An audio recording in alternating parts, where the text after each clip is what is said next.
1988년 대기업의 변호를 담당하는 대형 로펌 변호사 롯 빌럿은 웨스트 버지니아주의 한 농부로부터 농장의 소들이 갑자기 떼죽음을 당했다며 소송 의뢰를 받습니다. 이 마을을 방문한 롯 빌럿은 어딘가 이상해 보이는 소와 수백 마리 소의 떼죽음, 그리고 검게 변색된 한 소녀의 치아 등을 보고 이 사건이 심각하다는 것을 직감하게 됩니다. How many did you lose? 190. 190 cows. You tell me nothing's wrong here. 롭은 오랜 조사 끝에 이 사건에는 미국 최대 화학기업 듀폰이 연관돼 있다는 사실을 알게 되는데요. 그리고 서서히 드러나는 진실. 이 듀폰이 배출한 독성 화학물질은 마을 사람들의 중증 질병은 물론이고 기형아 출산 등과도 연관이 있었습니다. What if you drank it? Drank it? It's like saying, what if I swallowed a tire? 롭은 큰 충격에 빠지는데요. 자신의 모든 것을 걸고 이 거대 기업인 듀폰과 싸움에 나섭니다. 하지만 이 싸움 쉽게 끝나지 않습니다. 듀폰사는 끈질기게 소송을 끌고 가고 이 점점 길어지는 이 기간 때문에 마을 주민들은 회의적으로 변해 롭에게 차가운 시선을 보내는데요.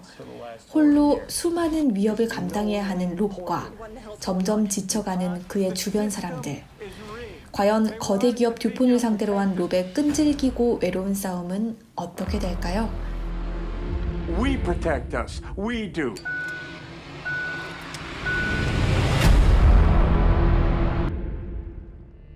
국내 코로나19 누적 확진자가 6천 명을 넘었습니다.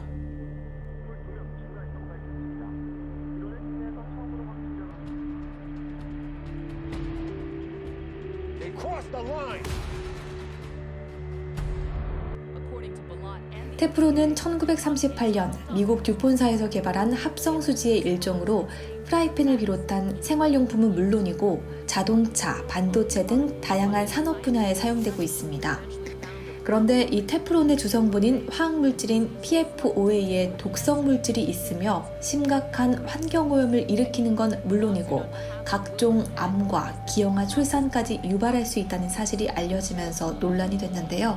실제 인물인 롯 빌럿에 따르면 듀폰은 이미 1950년대부터 자사 직원들을 상대로 이 비밀 실험을 했고 이 실험을 통해서 테프론의 유해성을 알고 있었다고 합니다. 하지만 듀폰은 20년이 넘도록 이 사실을 은폐했는데요. 그러면서 오랫동안 자사 제품에 이 PFOA를 사용하고 심지어는 이 물질을 불법으로 목초지에 매립하는 것은 물론이고 대기수와 지하수로 무단 방류하기까지 하면서 인류 역사상 최악의 환경 스캔들로 불리게 되죠. 실제 사건의 주인공인 롯 빌럿과 그의 아내 사라 빌럿은 영화 제작에 적극적으로 협조한 것으로 알려졌습니다. 실제 촬영장에 방문해 배우들과 시간을 보내면서 실제와 비슷하게 연기할 수 있게끔 많은 도움을 줬다고 하는데요. 특히 듀폰의 공장에서 일하며 독성 물질에 노출됐던 한 여성에게서 태어나 선천적인 장애를 갖게 된 버키 베일리는 다크워터스에 실제 본인의 역으로 출연하면서 독성 물질의 위험성을 알리고 또 동시에 영화에 대한 사실성을 높였습니다. 이 버키 베일리뿐만 아니라 실제 여러 인물들이 단역과 엑스트라로 출연하면서 영화에 힘을 실어줬는데요. 이 다크워터스를 관람하시면서 어떤 배우가 실제 인물인지 생각해보면서 보는 것도 관람 포인트가 될 것 같습니다. 이 마크 러팔로는 우리에게는 헐크로 잘 알려진 할리우드 배우이죠. 이 마블 외의 영화로 찾아오는 건 비교적 오랜만인데요. 타노스에 대항하던 그가 이번에는 사회 비리에 맞섭니다. 사실 사회 비리에 맞서는 캐릭터 마크 러팔로에게는 익숙한데요. 이번 영화 외에도 아카데미 작품상을 수상한 스포트라이트에서 사제들의 아동 성추행 사건을 취재하는 탐사 기자 역을 맡았고요.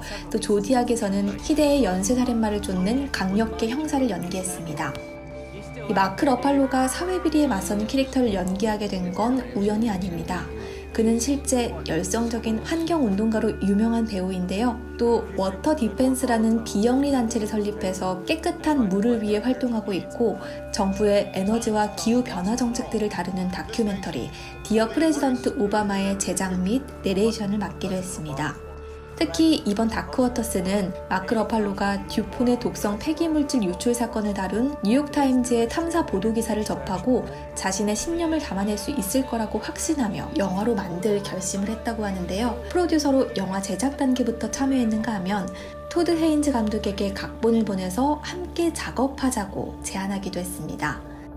거대 기업 듀폰에 맞선 단 한 명의 변호사 록빌럿의 이야기는 이 급속도로 퍼져나가고 있는 코로나19 바이러스로 인해서 숨도 제대로 쉬지 못하고 있는 사람들에게 많은 공감을 얻을 것으로 기대됩니다. 신작 영화 다크워터스는 3월 11일에 개봉합니다. 영화 소개해드리면서 저는 인사드리겠습니다. 지금까지 DK였습니다. Is knowingly poisoning us. You want to turn it against an iconic American company, like an informant. Isn't that right? Isn't that right? Yes. This is your reception.